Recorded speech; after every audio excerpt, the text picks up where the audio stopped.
It was all about developing systems that could scale and we could train people on. Hey, welcome back to another HVAC Success Secrets Revealed with Thaddeus and Evan, where we have good conversations with good people, sober or drunk. How's that? Cheers to my water. Super excited to have on Ron Nussbaum. Nussbaum? I probably should have grabbed the pronunciation of your last name. I apologize, my friend Ron. He's a former Marine. He spent a decade in the construction industry, working everything from the jackhammer to running the business. From there, he invested in a residential cleaning company. And in 12 months, took his investment and 5x'd it and exited that company before starting Builder Comms, which, if you think of putting Slack and Dropbox together and they had a baby, it would be Builder Comms, allowing that streamlined communication for consumer and homeowner all the way through to all of the different trades, informing everyone of what's going on and having that clear communication all the way through the process. He's also the host of Construction Champions, elevating the entire home service space, the construction space, with his podcast there. Just had on a fantastic guest that he released the episode of last week, talking about marketing and things like that. So you want to hear that one? Yeah, we'll put the link in for that show because it was a good one. Best guest to date for him. But no, when you mentioned something in communications, and I think a lot of businesses and a lot of people misunderestimate the fact of communications and how important it is to a business. Like, you can have an average product, but if you have above average communication, you're going to still win because people just want to be heard. It's the second that you remove that above average communication, even if you have a phenomenal product, if your communication is dog shit, you're out, you're gone. Like, they're not going to stick around because that's what people want. They just want to be up to date with things. So super excited to be able to dive in and unpack some of the communication parts of what they do. And of course, today's show would not be possible without our sponsors, and in no particular order: Elite Call, Chirp, Service World Expo, and On Purpose Media. So if you want to join us for the most magical contractor experience at the Service World Expo in Orlando, Florida from October 15th to 17th, enjoy keynotes, breakout sessions, 4-hour workshops, social mixers, an exhibit hall with industry-leading products and podcasts. Guess what? We'll be there. Network with other residential contractors in here from some amazing keynotes, all designed to help contractors like you elevate your business. Register now and use the promo code Secrets100 for $100 off. Visit serviceworldexpo.com to register today, and we'll see you there. Love it. Hey, Thaddeus. Yes, Evan. You ever thought about outbounding your databases to fill your dispatch boards? That sounds like a really great opportunity. Maybe with some lucrative sales and service appointments. Enter Elite Call, a US-based call center that does just that. For over 20 years, their dedicated teams don't just make calls, they directly integrate appointments into your CRM and fill your dispatch boards. Don't let your competition get ahead. Let Elite Call connect with your customers first. Visit elitecall.net to learn more. I like that. Let's see if I can parlay into that. So, hey, Evan, have you ever heard of the Ultimate Automation Toolbox? It allows you to capture more leads, connect instantly, and even skyrocket your sales. Oh, and guess what it does? It also integrates seamlessly with platforms like ServiceTitan and HouseCall Pro, which offers automated texts, emails, and even ringless voicemail. So that's Chirp. Transform your home service business with them. You can also boost your Google reviews and customer loyalty with their proven rehash programs. Schedule your demos with them today. You can get an exclusive 25% off your first 3 months. Visit chirp.com/HSSR to start boosting your revenue today. Love it. And last but not least, we have On Purpose Media, everything from your SEO, your PPC, and of course the website. We love working with home service companies and helping them out in any way possible. In fact, right before this podcast, I was with a gentleman from California talking about a second opinion audit. So go ahead and head over to onpurposemedia.ca/second-opinion, where we can give you a breakdown of some simple questions that you can bring back to your marketing company to help you move the needle forward. And if you decide to stay working with them, fantastic. If you're looking for other options, we'd be happy to be part of that conversation too. But head over to onpurposemedia.ca and just make sure that your marketing is on point. Hey, welcome, Ron. Hey, great to be here. Awesome. Ron, thank you so much for taking some time to join us today. Truly appreciate it. Walk us through your journey. You joined the Marines, came home, needed something to do, got into construction. Walk us through a little bit of the journey here. And I mean, one, thank you for your service. in serving the country, not our country because we're up in Canada, but serving America. Yeah, walk us through your journey. Yeah, absolutely. So yeah, I got out of the Marine Corps in 2010, and that it wasn't my plan to get out, but my knee got blown out, and that's what the plan was. So I was sitting around trying to figure out, what does this look like?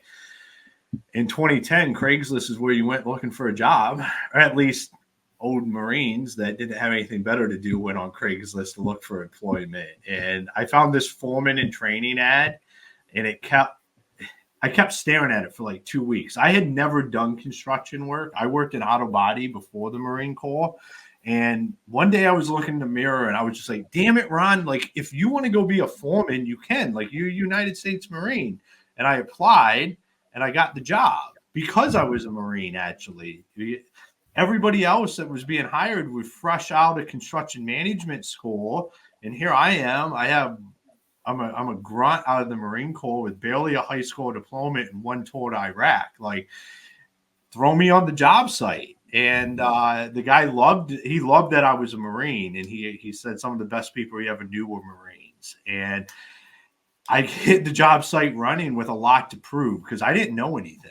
Like, all I knew is like I could show up and work my ass off every day and run circles around everybody else just by doing that. As long as I was willing to absorb the information and learn about construction. And over the next decade is I made my whole life about that. Like, literally showing up, working 80, 100 hours a week, driving an hour every day to and from, listening to personal development books to become just a better person. And at the same time, master the construction industry, which then led me to moving into leadership roles and then into management as well, operations management and leadership of the company.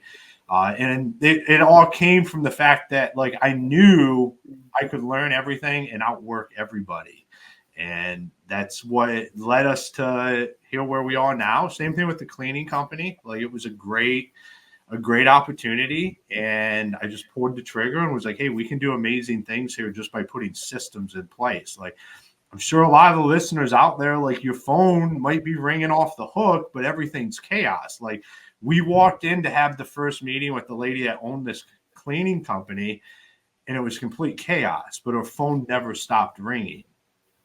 And I was like, so it's all reoccurring, it's all residential, and your phone don't stop ringing. And she's like, yeah, it's a disaster. Like, I need my phone to stop ringing. I said, no, hold on. Like, that's the positive in this business right there. And all we did was just come in and put in all the systems in place, made it easy, put it in a position where you could either hire a general manager or run it yourself. The guy we actually sold it to worked a remote job.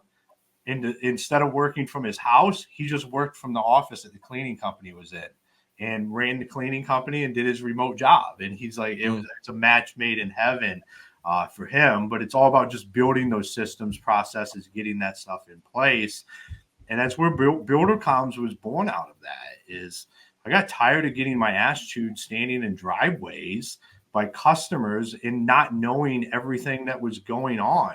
And everything I tracked it all back to came to communication. And one night I was laying in bed and it just hit me like a train. If I just had a piece of software that got all the communication in one place and then worked as like air traffic controller to be able to direct this traffic, get the right people talking to the right people, this could solve this problem. I got out of bed. I call it haphazard at best PowerPoint presentation. So, like, I'm the software guy that doesn't necessarily understand how to work all the software. I'm getting better, but here we are. And that's one of the magical things about what we do, is because I only build simple shit. Like, Builder Comms is simple to use because I had to be able to use it. Like, it only made sense that if you can use Facebook, you should be able to use a piece of software. And that was our mantra from the beginning, is like, we just need it to be as easy as Facebook. Like, if somebody can send a message on Facebook, they should be able to operate and send a message in Builder Comms. So that brings us here to today, and it's what I do full time. And also I host the podcast, and that's like my passion project now. So That's a lot for you guys to unpack. No, there's a couple things in there that I think we can go down, and I'll go with the first one here. And looking at coming into the cleaning company, and phone's ringing off the hook. She says it's chaos, and you've got to put in systems. I mean, it's kind of a two-part question, but the first part is, how much did your previous experiences, being in the military, being in foreman, to come in now as a business owner, be like, oh, I've got to we got to put in systems. What was the I guess, how much did that experience help you out? And then the second part of that would be, what was the first system that you built to be able to help them? Yeah, no, absolutely. So yeah, I come Marine Corps, like SOPs, like people die if you don't do the shit you're supposed to do. And we have a system for everything and we train on it. Like, did the same thing going through becoming a foreman, becoming a production manager, and operations manager, and leadership. It was all about developing systems that could scale and we could train people on. Because if it's a system that you can only do, it's going to fail. It has to be a system that you can teach somebody else to do, then that person can teach somebody else to do. So all of my everything I had done prior, it was a perfect fit for the cleaning company. It was like, this is what I do. Like, I've done this at a high level. We did over 8 figures in annual revenue at the construction company. Like, we went from a little couple million, 2-3 crews to over 20 million in annual revenue and 30 crews and a couple hundred employees over that decade. And that all came from putting systems in place and then making them scalable, then readjusting them as you grow because they break, and then fixing them and then retraining on them. So the first thing when I stepped into that cleaning company is what we had to do is we had to get employee buy-in. There was a lot of different employees working different times, doing different things. There was no consistency, and every one of them hated it. So one of the first systems we put in was, we're just going to a 4-day work week, and we work from this time to this time. If you're not interested in that, I'm sorry. You're just not a good fit for where the company's going. So we lost about 20% of the staff right there with that move. But that other 80% was excited because we just gave them structure and a consistent paycheck. And they didn't have to worry about calling in and saying, am I working this day? Because then we immediately just changed the calendar and concised it down to that 4-day instead of having everything spread out. And we just brought order to the chaos. Oh, I love that. So with the people that you lost that jumped ship right away, is that what freed up the ability to then make sure that everyone had a full calendar because you only had 80% of the staff to fill 100% of the job? No, the work was there. It was just structured all wrong. Where a couple of people are like, oh, I work Tuesdays and Wednesdays, or I work Mondays and Thursdays and Fridays, and I work from 12 to whatever time. Like, there was no structure. So by consolidating it into one place, we actually expanded the crews. We took it from a typical 1 crew running all the time, expanded it into 2 crews because you think, oh, phone's ringing. So now we have some structure to what we're doing. We know we have these time slots we can fill. We can go out and give quotes, fill those spots up, and keep the girls working all day, every day on that 4-day work week, and have 2 crews actually working. So then you immediately double your revenue. So instead of having 1 crew, we then go to having 2 crews. This is like 30 days into it. So 30 days into it, we make the adjustment with the calendar, and then at the same time, roll out another crew that's doing the same thing. So 30 days in, we were doing double the revenue that was done before, just by adding some structure and giving clarity to the people that were involved. That's wild that it was that much chaos. It is, but think about, I mean, you go in businesses all the time. This is the thing businesses suffer with, is like, there's just chaos. It's just whitewater. Like, no one knows exactly what's going on. And you can tell the difference when you walk into a well-oiled organization and when there's just chaos. Right. Mm-hmm. Well, the thing that I love about the systems conversation and what it allows you to do, especially when you've got the proper training in place on top of the systems that you've already built, is now it eliminates the need to hire based on experience. Mm-hmm. You don't need to bring in that skilled tradesman to be able to run it because you don't have the proper system to train them. You've got that built out. Now you can go and hire for character, which is why you got the job, right? Mm-hmm. Having that skill set, the values, the beliefs behind it, the character that was the foundation for who it was that you were, that allowed you to step into that role and excel, right? So it's incredibly important for a home service company to be able to build that out right away. I'm curious with the scheduling component of it. Like one of the other things that came to mind was after hour services. That's something that for a lot of technicians tends to be a little bit of a resistance point. It's not something that people like doing. They don't want to be on call. So what's your opinion on that for companies that are in more of an emergency based service? I think we'll go back to what I did prior in the construction industry. And we had on-call techs, like service techs. Like shit happens. You have to have people to go do that. And we came up with a rotation. We were very so here's some of the problem. Like people don't think you can just be black and white and not be, you have to be an ass. But no, what people really want is they want stuff to be black and white, and they just want you to understand who they are and have a great conversation with them. So like if you sit down with everybody and you get everything out on the table and you're like, here's the deal. All customers need us to have 24-hour call, because if shit happens in their house, they need to know we're going to be there to take care of them. We have to figure out how we can best do this together. Like right here, like let's figure this out. What does this look like? And then set up a pay structure that is highly rewarded to the people that want to be involved with that.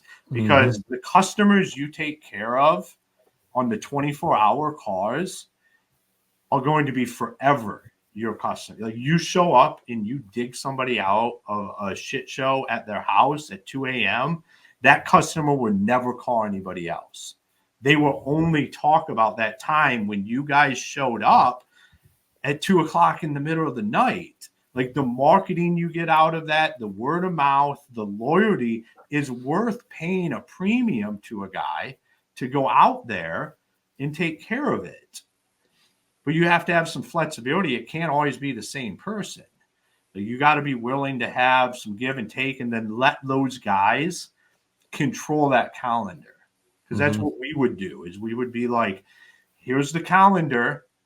People can volunteer for when they want it. We need the entire calendar set for every month, and you guys can change. The only thing that cannot happen is when that phone rings, nobody answer it. Like, that is the only thing that can't happen here. And we'll empower you guys and give you guys the opportunity to be able to control that, because that's the only way it can be a success, is we can create the box that it has to live in, but then you guys create what that looks like with inside that box, and just make sure we're always there to serve our customer. There, it's actually fascinating that you said that, because I was thinking about a previous industry that I was in that will remain unnamed. Actually, no, I haven't mentioned Tony Robbins, so I'll talk about the passenger elevator industry. I mean, they had 50 different technicians that were in there, but soon I would find out that when I was looking at the schedule, looking at the guys, like they would always be trading. Some of the guys would just trade their shifts away. They wouldn't want the overtime, and they would find other people that would continually pick it up. Now, you're going to find when you do that there are going to be those people who want to actually take that on, who actually want to do that because their life allows for it, or they just want to do it, or they want to be there, or they want the extra money, or whatever.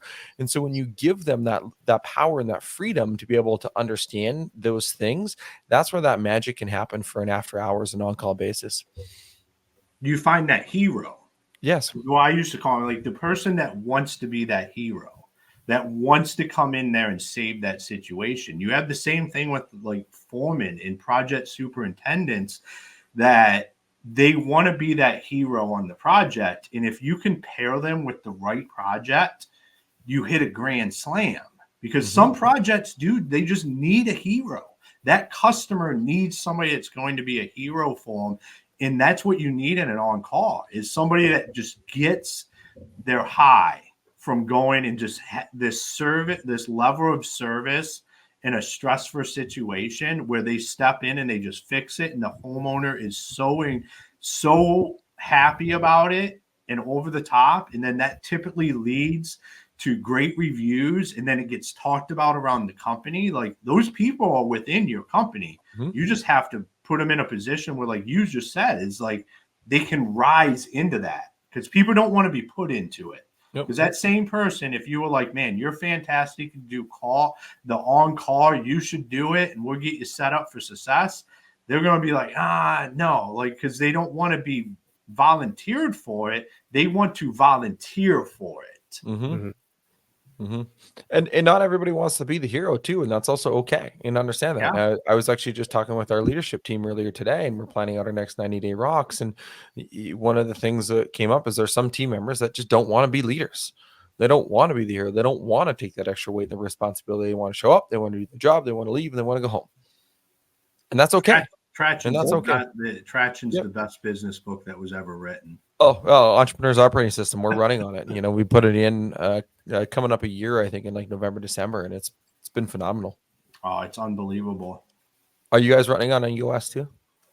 Yeah. Oh, absolutely. Nice. I mean, it's been the catalyst for a couple of different ventures that I've been involved with, where we would have never got to where we were going without implementing Traction, because it brought clarity around everything that we already knew. So I don't care if you're like just starting out or doing 50 million in volume, Traction's worth the read, because it will bring so much clarity around stuff you already know and stuff you already do.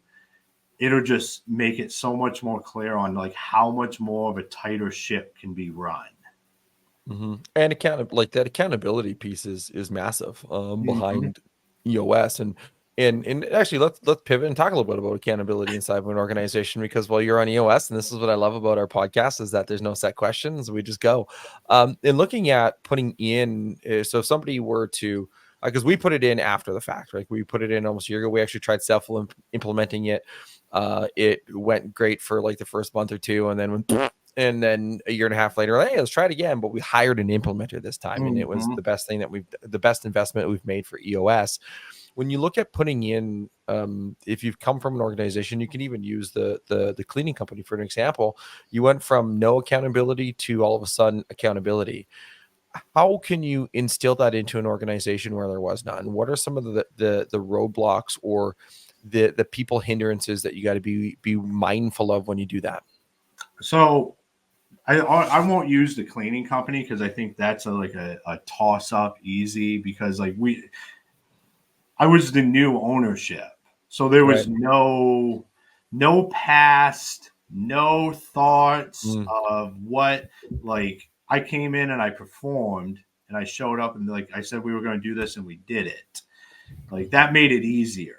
Like, not that it was easy, but when you're stepping up for a fresh, like, it's a fresh set of downs here. Like, you're not fourth and long like a lot of companies are. Like, that's like in the construction industry. When we started looking at using Traction and researching that, is we were in a completely different space where we had implemented all kinds of different things and tried to roll stuff out and could not get any traction with it, or it would fall off.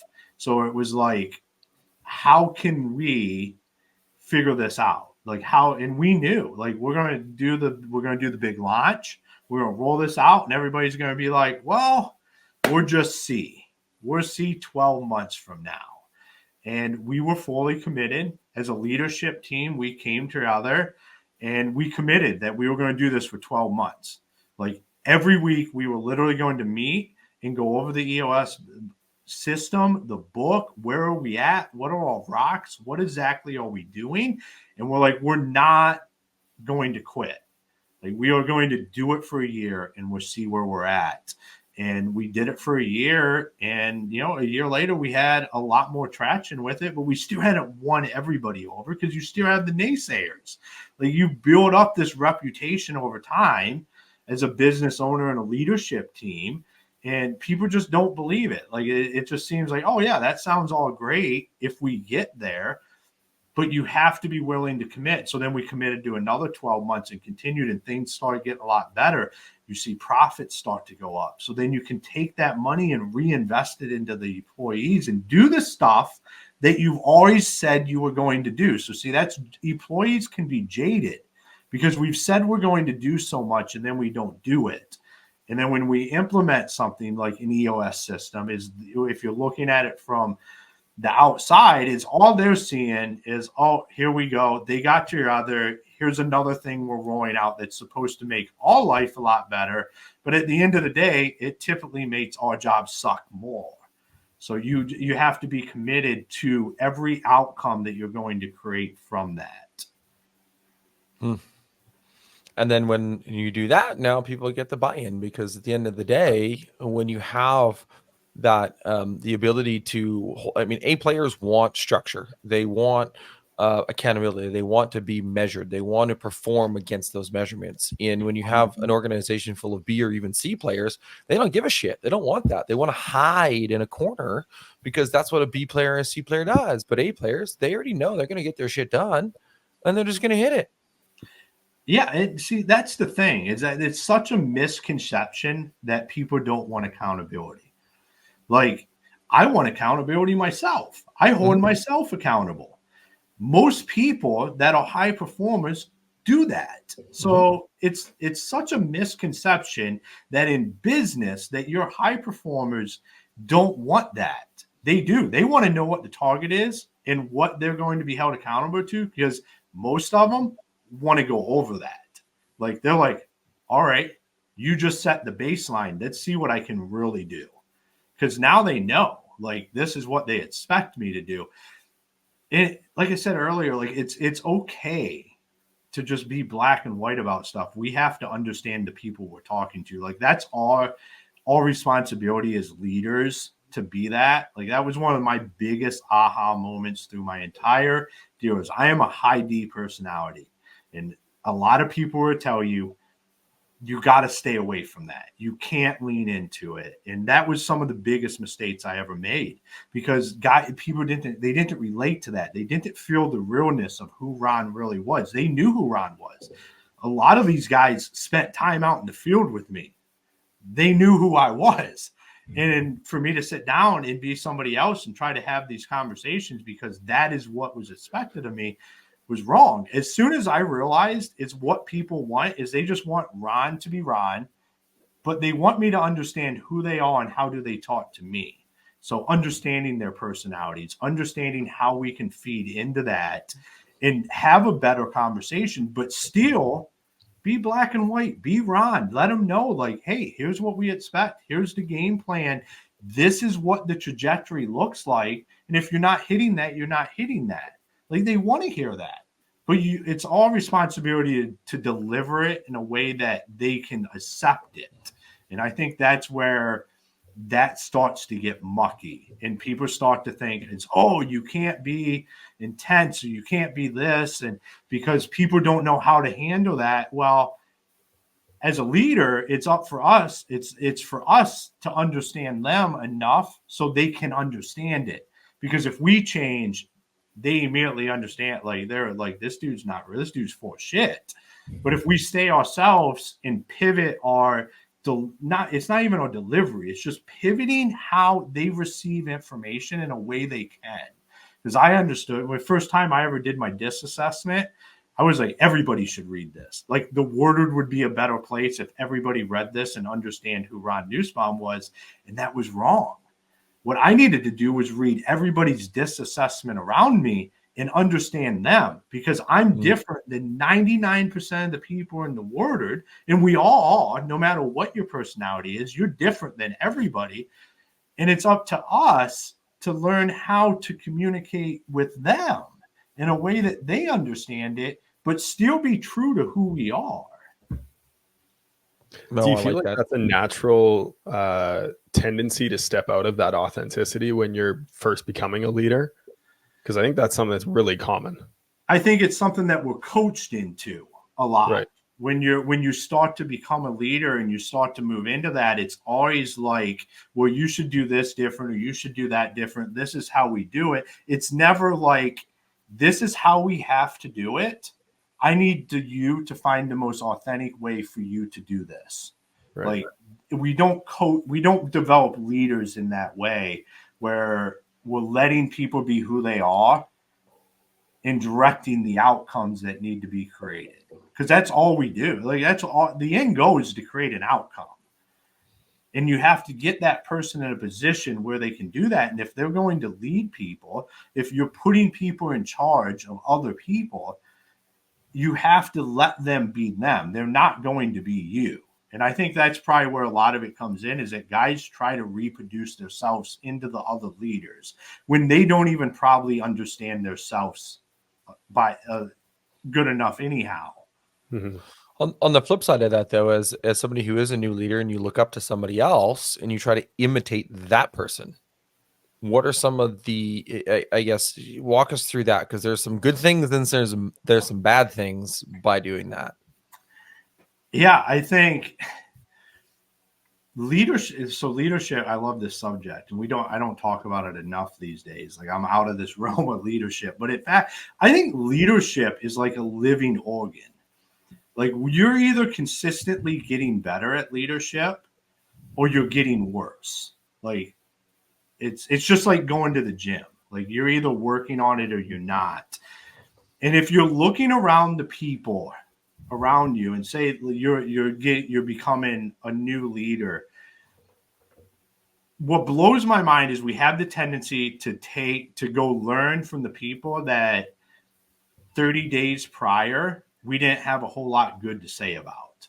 But now we moved up and now we're going to be like, there's this power trip that you have to teach people to overcome. Like this isn't about power. Like this is about literally creating outcomes. Like that's what leadership is. It's not about that you're seniority to everybody here.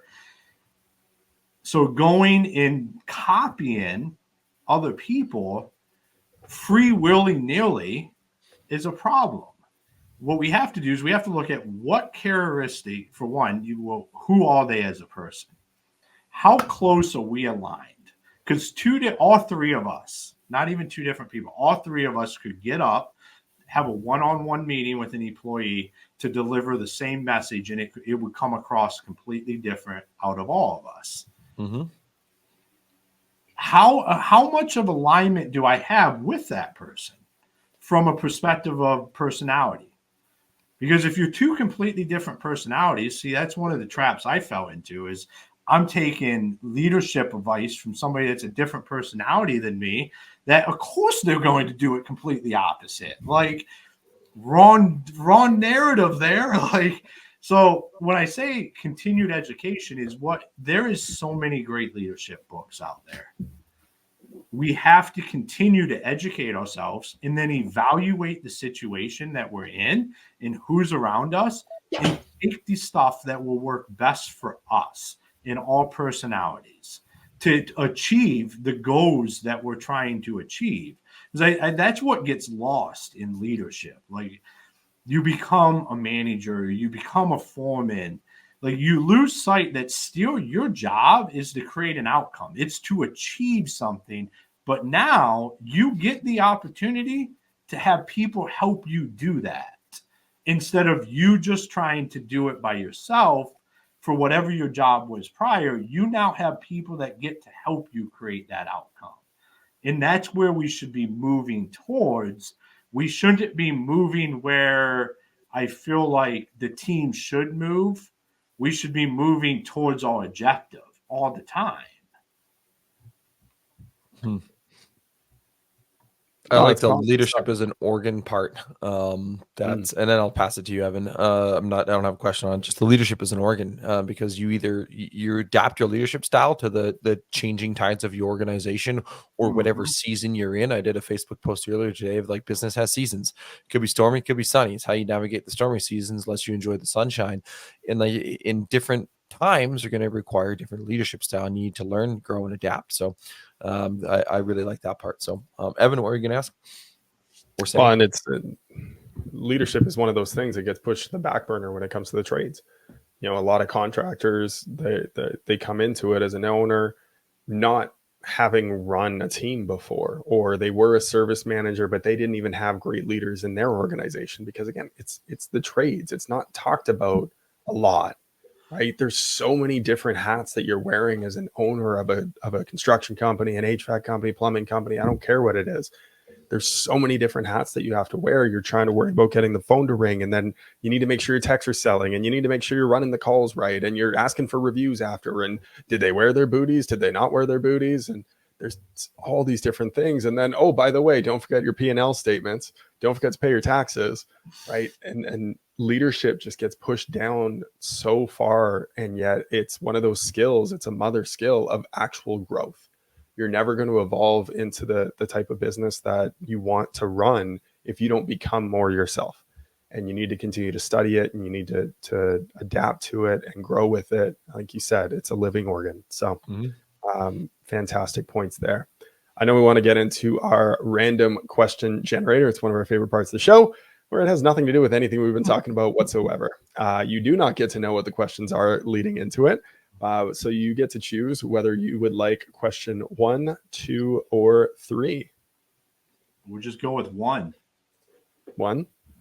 Dad, do you have one pulled up? Yeah, I got them. They weren't in the show notes, so I used the ones from our last episode because we didn't ask it because we didn't get a chance. So if you wanted, it's actually funny when I read them, like, this would be the great question that I want to ask anyway. So if you were stranded on a deserted island, what 3 items would you want with you? And I can't pick an item to get off, right? What's that? I can't pick an item to get off the island, correct? I mean, it's your answer, but I would say correct. And you can't say volleyball because they already made a movie about that. Yeah. So I would pick my wife, my son, and an unlimited supply of water. Very interesting answer. So I'm curious as to why. Well, I mean, it wouldn't be any fun being out in the middle of the ocean without my wife and my son. And you got to have water. You can't drink the ocean water, because chances are, if we had an unlimited supply of good water, we'd be able to kill enough stuff to live. Well, that is a very good answer. I mean, I don't know if I'd want to subject my wife and my kids to being on that island. They're like, hey, can I send my kids there and I can leave? Only 20% of the time.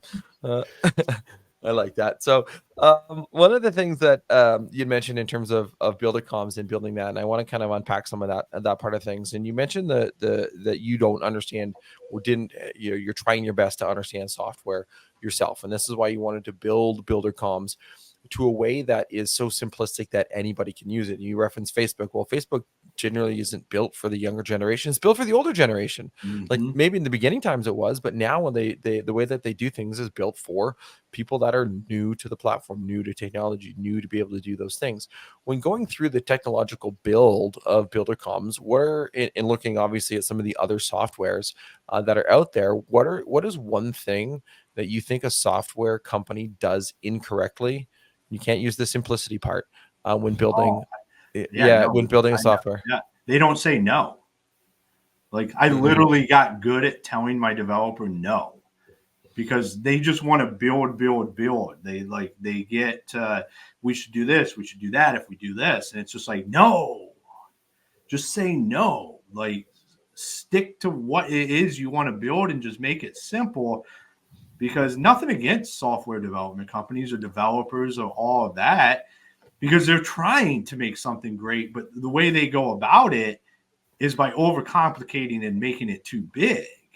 So it loses its greatness. It loses that magic because no one said no at some point in time. Everybody was like, yeah, that will make this so much better. But for the end user, it doesn't. It makes it more complicated, and then it becomes something they can't even use. So I just learned to say no. And I think everybody that has a software company, anybody that's listening to this that's in software, should go back and reevaluate what have I said yes to that I should have said no to. And in the future, as you lay out that product roadmap and develop stuff, say no more to the stuff that spins out of what you're actually trying to build. Mm-hmm. And I don't think that's just applicable to software companies. That's applicable to every company, especially when you get something like an EOS system in there where you're dreaming and scheming on things and building out ideas and having those parts of it. Like, don't get me wrong, dreaming and scheming plus visionary work is imperative to an organization's survival. But just because it's a good idea, or just because you think it's a good idea now, doesn't necessarily mean it is a great idea right now. It could be something to roadmap later. Yeah, Love that. It's listen to your customers. Like in business, like we all have our core. If you're an HVAC company, you probably do HVAC, electrical, plumbing. Like those are your core things. Like you're not going to spin up something completely crazy. You shouldn't. Not that you're not going to. People do it all the time. Should it spin up something completely crazy? But that's what ends up happening is people think, oh, well, I can do that. And that happens way too often in software because the barrier to entry is a lot less. Like for me to be able to go spin up a CRM and a scheduling software and a finance software with builder comms, wouldn't it be super hard? But like we would suck at everything except for the communication piece. And like, to me, that's not worth it. Like, let's just do what we're committed to do and just do it. Be the best around at it. Well, and it does come back to the services. Like I know you mentioned HVAC doing plumbing and electrical as well. You have to get a new license, or you need to bring someone in who has the license, and now you're relying on them to stay with your company in order to keep it. You're bringing on an entirely new service line where you don't have any systems. So now you got to rebuild out all of that. You got to redo your price book. Like there's so much that is involved with bringing in a new service line. And it's so enticing. Because when you're changing out that AC, it's like, I can add in a water heater. That's no big deal, right? But if it's stepping out of your area of genius and what it is that you're the best at. I mean, we had Tommy Mello on Monday, and I know he's been on your show as well, correct? Yeah. I think I saw he was on there a while ago. Yeah. Someone who's in garage doors, and he said on the show, he's like, if I add in a new service line, I could add 30% revenue to my business instantly just by doing that. But he still hasn't done it yet. Why? Because there's still room for improvement in the vertical he's in. He can still get better at it, and he can still produce more results out of it. He hasn't squeezed every last drop out of it yet. So it's jumping into another service line before you're ready is, I think, a huge issue that we see across the trades. And it ends up distracting you from what it is that is your primary source. Boy, it's just a lot harder than what anybody thinks it is. I mean, we went down this road where because for permitting reasons, like we needed a master electrician, we needed a master plumber, and originally we subbed it all out, and then it was like, we're big enough, we should try to bring this in-house. And I spent 2 years of my life trying to bring this in-house. And every master electrician, every master plumber, every journeyman, it was a different machine. And all we were trying to do was try to make something work that were literally two gears that shouldn't be by each other. It just didn't work. And how it ended up, the best way we could make it happen was to go out and acquire an electric and plumbing company separately, keep them separate entities, but just feed all work to them under the same umbrella. And that's because they're their own machines. Like, right. It's just a different word. And I don't think we think about that when we're going to add a service on. That's what people with the cleaning company, people wanted us to do all the time. We were very strict to what we do. If you get to know me at all, like we just do what we do. And I'm good with saying no. Like We did or residential reoccurring cleaning. We didn't do one-time cleans. We didn't do Airbnb cleans. We didn't do commercial cleans. We weren't going to come clean up after your birthday party. If you wanted to do business with us, you were going to be a weekly, monthly, bi-weekly customer of ours. And if that's not what you were looking for, you know what? There is a ton of cleaning companies that just want to show up and randomly clean your house. I wanted consistency. I wanted predictable revenue. And that's the only way to do it. Love it. Well, which leads us into builder comms. So want to make sure that we give you the full opportunity to promote that, talk about that. It's a phenomenal software that allows that full communication from the customer all the way through the journey of moving through a renovation. So why don't you go ahead and talk to us a little bit about builder comms, the solutions that it solves, and then we'll tell people where they can go and check it out. Yeah, absolutely. So, we sponsored the local golf tournament about 6 months ago, and I'm standing on the hole there, and this builder comes up and he's like, I wish I knew about you 45 minutes ago. And I'm like, what are you talking about? And he's like, I literally just sat in my truck for an hour and a half going through all my emails, trying to figure out what light socket this customer wanted so I could tell the guy at the job site to put them in. And he's like, if I had your software, I would have probably known about that in 2 minutes, because he saw, as he pulled up, he looked up our software, and he's like, I would have immediately been able to know. And he said, what would have even been better is that my guy could have just looked, and all the information would have been there in one place. And that's what Builder Comms does, is it gets all of this information that's spread all over the place. When you think your emails, employees' text messages, all the documents on your desk, the phones for photos, we get it in one place, and we simply organize it per project. So when you click on that project, you know what's being said in all the different messaging channels.